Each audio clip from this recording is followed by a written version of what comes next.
چلیں بغیر کسی دیباچک کے سیدھے آج کے اس اہم جائزے کی طرف چلتے ہیں۔ آج ہم ایک انتہائی دلچسپ اور فکر انگیز موضوع پر بات کرنے والے ہیں، اسلام اور جدید شکوک، جس میں ہم خاص طور پر شریعت کی اصل روح اور اجتہاد کے اصولوں کو سمجھنے کی کوشش کریں گے۔ اکثر جدید دور میں قدیم اصولوں اور ان کے اطلاق کے حوالے سے بہت سے سوالات اٹھائے جاتے ہیں نا؟ تو آج کا یہ جائزہ دراصل انہی روایتی احکامات کو ایک بالکل نئے اور واضح زاویے سے سمجھنے کا ایک شاندار علمی سفر ہے۔ آج کل ایک خیال بہت عام ہو گیا ہے۔ اکثر سننے میں آتا ہے کہ ہمیں بس شریعت کی روح کو سمجھنا چاہیے، ظاہری الفاظ یا شکل صورت میں کیا رکھا ہے۔ لیکن ذرا رک کر سوچیں، یہ سوچ بظاہر بہت پرکشش لگتی ہے، مگر کیا واقعی ہم اس نام نہاد روح کو ظاہری شکل کے بغیر دیکھ سکتے ہیں؟ کیا کوئی ایسی خوردبین ہے جس سے ظاہری شکل کو مکمل نظر انداز کر کے صرف روح کو پکڑ لیا جائے؟ دراصل یہ سوچ اس بنیادی غلط فہمی پر کھڑی ہے کہ ظاہری الفاظ اور باطنی روح کوئی دو بالکل الگ الگ چیزیں ہیں۔ تو سب سے پہلے بات کرتے ہیں شریعت میں ظاہر اور باطن یعنی روح اور شکل کے تعلق کی۔ یہاں ایک بڑی دلچسپ مثال ہے، ذرا ان دو جملوں کو دیکھیں۔ ایک طرف عربی کے مخصوص الفاظ السلام علیکم ہیں اور دوسری طرف ان کا بالکل درست ترجمہ سلامتی ہو تم پر۔ منطقی اور لغوی لحاظ سے دیکھا جائے تو دونوں کا مطلب 100% ایک ہی ہے، لیکن شریعت کے ترازو میں ان کا روحانی وزن بالکل مختلف ہے۔ شریعت کا تو بنیادی تقاضا یہی ہے کہ اندر کی نیت اور باہر کی ظاہری شکل دونوں ایک دوسرے کے ساتھ مکمل ہم آہنگ ہوں۔ اب سوال یہ ہے کہ جب مطلب ایک ہی ہے تو الفاظ بدلنے سے آخر کیا فرق پڑتا ہے؟ دراصل محض پیغام پہنچا دینے سے بہت کچھ ضائع ہو جاتا ہے۔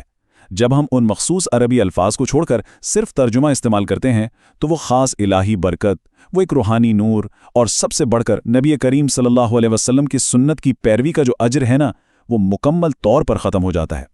مطلب یہ کہ ظاہری شکل کو چھیڑنے سے باطنی فوائد بھی فوراً متاثر ہو جاتے ہیں۔ اس کی مزید گہرائی میں جانے کے لیے ایک تاریخی واقعے کی طرف چلتے ہیں جسے سلام کی حکمت کہا جا سکتا ہے۔ تاریخ میں حضرت جابر بن سلیم کا ایک بڑا خوبصورت واقعہ ملتا ہے۔ جب ان کی نبی کریم صلی اللہ علیہ وسلم سے زندگی میں پہلی بار ملاقات ہوئی تو انہوں نے اس وقت کے رواج کے مطابق تھوڑے مختلف انداز میں سلامتی کا پیغام دیا۔ تو اس پر کیا ہوا؟ اسی پہلی ملاقات میں آپ صلی اللہ علیہ وسلم نے فوراً ان کی اصلاح فرمائی اور خاص طور پر سکھایا کہ صحیح اور سنت طریقہ السلام علیکم کہنا ہے۔ یہ ایک چھوٹی سی بات لگتی ہے، لیکن یہ ثابت کرتی ہے کہ ظاہری الفاظ کی پابندی کس قدر اہمیت رکھتی ہے۔ تو یہاں سب سے اہم اور بنیادی نقطہ کیا ہے؟ یہ سارا معاملہ محض الفاظ کے چناؤ کا ہرگز نہیں ہے۔ شریعت دراصل اپنی مرضی یا اپنی منطق سے راستے بنانے کا نام نہیں ہے، بلکہ یہ تو مکمل طور پر اللہ اور اس کے رسول کی اتباع کا نام ہے۔ سلام کی اس اصلاح سے دراصل پوری امت کو یہ زبردست سبق دیا گیا تھا کہ سچی فرما برداری اسی میں پوشیدہ ہے کہ جو طریقہ مقرر کر دیا گیا ہے بس اسی کی مکمل پیروی کی جائے۔ اب اس تصور کو تھوڑا وسیع کرتے ہیں، قدیم اصول اور ہمارا یہ جدید دور۔ اکثر ذہنوں میں یہ ایک بہت بڑا اور بالکل فطری سا سوال ابھرتا ہے کہ بھائی ہم 1400 سال پرانے اصولوں کو آج کی اس تیز رفتار 21ویں صدی میں کیسے لاگو کر سکتے ہیں؟ انسانی ضروریات تو بہت تیزی سے بدل رہی ہیں نا؟ اور دراصل یہ سوال تب پیدا ہوتا ہے جب ہم اسلامی قوانین کے اس شاندار اور بنیادی ڈھانچے کو پوری طرح سمجھ نہیں پاتے۔ اس فکری الجھن کو دور کرنے کے لیے احکام کی 3 بنیادی اقسام کو دیکھنا بہت ضروری ہے۔ تو اس کا حل کیا ہے؟ حل یہ ہے کہ اسلام نے اپنے تمام احکامات کو کسی ایک ہی لاٹھی سے نہیں آنکا، بلکہ انہیں بدلتے زمانوں کا ساتھ دینے کے لیے 3 بالکل الگ اور انتہائی منطقی حصوں میں تقسیم کر دیا ہے۔ پہلا ستون ہے نصوص قطعیہ، یعنی وہ واضح احکامات جو اٹل ہیں۔ دوسرا وہ حصہ جہاں اجتہاد اور لچک کی پوری گنجائش ہے، اور تیسرا ایک بہت ہی دلچسپ تصور جسے خالی میدان کہا جاتا ہے۔ یہ ایک ایسا زبردست لچکدار فریم ورک ہے جو اس قدیم نظام کو ہر دور میں زندہ رکھتا ہے۔ پہلے حصے یعنی نشے قطعی پر بات کرتے ہیں۔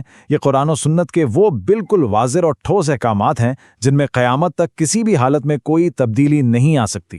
یہ بالکل غیر متبدل ہیں، زمانہ چاہے جتنا مرضی ترقی کر لے یہ اپنی جگہ مستحکم رہتے ہیں۔ لیکن ان کے اتنے سخت اور ناقابل تبدیلی ہونے کی اصل وجہ کیا ہے؟ یہ تصور اس بات کو بڑی خوبصورتی سے واضح کرتا ہے۔ ایک طرف ہمارے ارد گرد کے وہ حالات ہیں جو روز بدل رہے ہیں، اور دوسری طرف ہے ہماری بنیادی انسانی فطرت۔ یہ قطعی احکامات اس لیے نہیں بدلتے کیونکہ ان کا تعلق براہ راست ہماری اس فطرت سے ہے جو ہزاروں سال سے بالکل ایک جیسی ہے۔ ٹیکنالوجی بدل گئی، ماحول بدل گیا، لیکن انسان کی اندرونی حقیقت تو وہی ہے نا، اس لیے ان اصولوں میں کوئی تبدیلی نہیں لائی جا سکتی۔ لیکن دوسری طرف جو احکام کا دوسرا حصہ ہے اس میں حیرت انگیز طور پر لچک موجود ہے۔ یہاں ان قطعی احکامات جیسی سختی بالکل نہیں ہے،